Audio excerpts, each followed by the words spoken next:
The final polls just closed on the Indian election, the last stage of the largest democratic exercise in the world.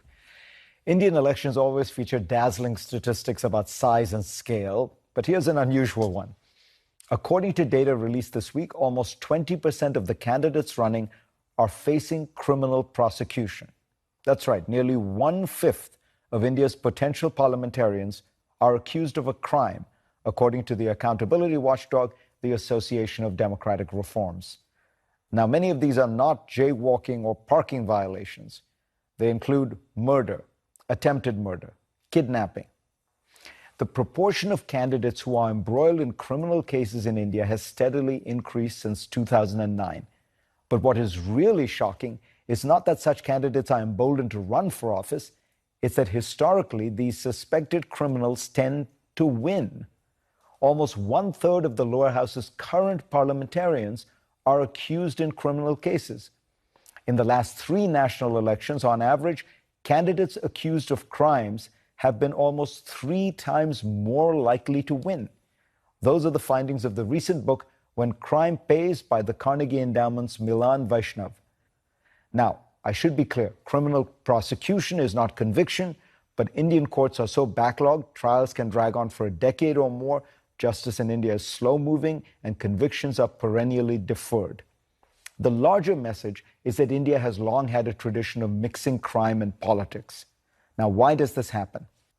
India is fragmented by its caste system, and in the past few decades, long oppressed members of the lower castes have been gaining some power and voice. That's brought with it fresh ethnic tension. Vaishnav and his peers did a survey of 68,000 randomly selected Indians in 24 states and territories in late 2013. They measured Indians' ethnic bias against how likely they were to support candidates facing serious criminal cases.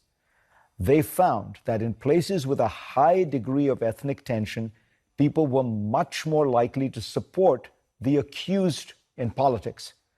You see, it seems that the more threatened Indians felt by the power of other groups, the more likely they would be to vote in a strongman from their side who might have run afoul of the law.